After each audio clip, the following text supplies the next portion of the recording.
भी नहीं सकते हैं। आज कानून है तो ये दशा है, जब कानून ही नहीं रहेगा तो हमारा अपन क्या, किन परिस्थितियों में हम हैं। इसलिए मैं आप लोगों से अपील करना चाहती हूँ कि हमारा लोकतंत्र और संविधान खतरे में, और अगर हम अपनी हिफाजत के लिए, अपनी भागीदारी के लिए, अपनी सुरक्षा के लिए, अपनी व्यवस्था के लिए, अपने लिए अगर हम लड़ाई नहीं लड़ सकते हैं तो फिर किसके लिए लड़ेंगे? कब लड़ेंगे? जब सब कुछ खत्म हो जाएगा तब लड़ेंगे। अभी तो व्यवस्था है, तब ये दशा है, इतना दहशत है, और जब ये कानून ही खत्म हो जाएगा तो फिर हमारा क्या होगा? ये भारत का संविधान केवल अनुसूचित जाति के लिए बाबा साहब ने नहीं बनाया।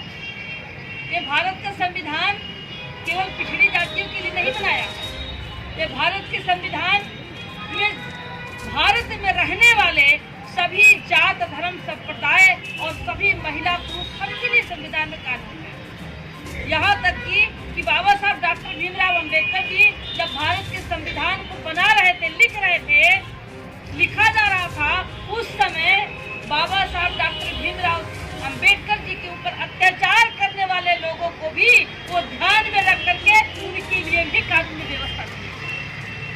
भारत का संविधान दुनिया के संविधान से अच्छा संविधान ये भारत का संविधान है। लेकिन देश की आज़ादी से लेकर अब तक वो संविधान लागू ही नहीं हुआ। संविधान का तो एक ढांचा केवल लागू है, संविधान का केवल एक ढांचा लागू है, लेकिन संविधान में दिए गए कानून संपूर्ण रूप से आज तक लागू किया ही नहीं गया। बाबा साहब डॉक्टर भीमराव अंबेडकर जी जब भारत के संविधान को उन्होंने जब दिया और जब भारत के संविधान को लागू करने के लिए 26 जनवरी 1950 को उन्होंने, बाबा साहब ने कहा कि 26 जनवरी 1950 को हम अंत विरोधों के जीवन में नया प्रवेश करने जा रहे हैं। और बाबा साहब डॉक्टर भीमराव अंबेडकर जी ने कहा कि राजनीति के जीवन में, राजनीति में तो हम बराबरी कर लेंगे, लेकिन सामाजिक और आर्थिक में गैर बराबरी बनी रहेगी। ये बाबा साहब डॉक्टर भीमराव अंबेडकर जी ने कहा कि राजनीति में तो बराबरी कर लेंगे, लेकिन आर्थिक और सामाजिक में गैर बराबरी बनी रहेगी।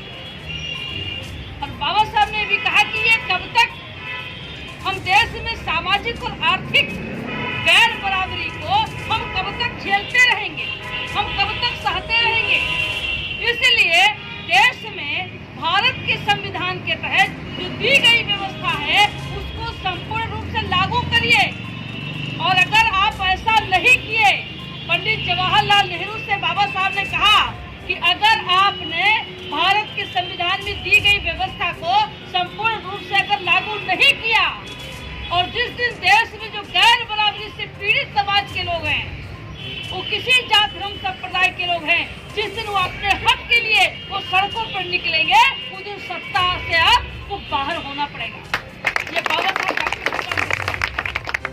ये 1950 में कहा था। और उन्होंने ये भी कहा था कि भारत का संविधान कितना भी बढ़िया क्यों ना हो, लेकिन संविधान को लागू करने वाले व्यक्ति की अगर नियत साफ नहीं होगी तो संविधान धरा का धरा रह जाएगा। उस समय उन्होंने कहा था इस बात को, आज वही हो रहा है। और बाबा साहब डॉक्टर भीमराव अंबेडकर जी जब मंत्री थे, कांग्रेस की सरकार थी, उसमें एक ही पार्टी थी और उस सरकार में बाबा साहब कानून मंत्री थे। लेकिन बाबा साहब के मन मुताबिक जब संविधान में दिए गए कानून को और कानून के तहत लोकसभा में लागू नहीं कराया जाता था, बिल नहीं आती थी, बाबा साहब बहुत चिंतित से सोच रहे थे।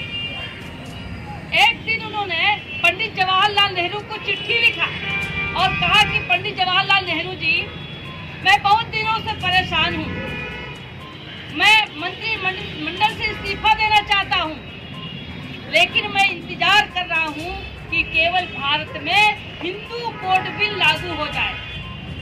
बाबा साहब ने कहा पंडित जवाहरलाल नेहरू से कि मैं इसलिए इस्तीफा नहीं दे रहा हूँ कि भारत में हिंदू कोड बिल लागू हो जाए।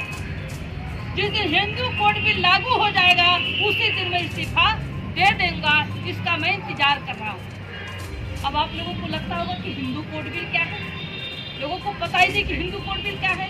हिंदू कोड बिल पर बाबा साहब ने कहा था, हिंदू कोड बिल वो कोड बिल है कि जो भारत में महिलाएं गुलाम हैं, जो महिलाओं को गुलाम बनाया गया है। आपने सुना होगा, इतिहास गवाह होगा, मनुस्मृति के तहत, उस मनुस्मृति में, मनुस्मृति एक उनका संविधान है और मनुस्मृति के तहत ये लागू है। आप लोगों ने सुना होगा कि पहले सती प्रथा होता था कि अगर पति मर जाता था तो पत्नी को जबरदस्ती जिंदा जला दिया जाता था। ये हम लोगों में, हिंदुओं में, अनुसूचित जात, पिछड़ी जात, जनजात, आदिवासी समाज के लोगों में अगर किसी का पति मर जाता था तो पत्नी को जिंदा जला दिया जाता था। उसी के चिता पर बांध करके उसको जिंदा जला दिया जाता था। सती प्रथा उसको कहते थे।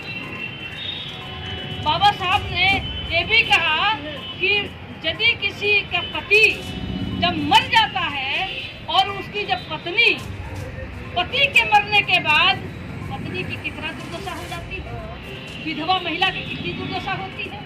बाबा साहब ने कानून लागू किया कि पति के मरने के बाद पति के हिस्से में पत्नी का भी बराबर का हक मिलना चाहिए।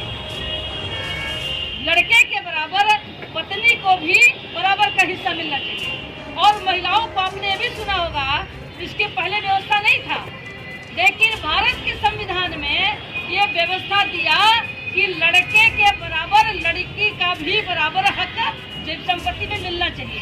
ये आज व्यवस्था है। ये इसलिए दिया था कि पत्नी के मर जाने के बाद जो महिलाएं, उनको गर्दन की ठोकर न खाना पड़े, किसी के मुहताज न होना पड़े, इसलिए पति के हिस्से में लड़के के बराबर जब जमीन वरासत आ जाएगी तो लड़का उस जमीन के लालच में अपनी माँ का सेवा करता रहेगा। ये बाबा साहब ने व्यवस्था दी।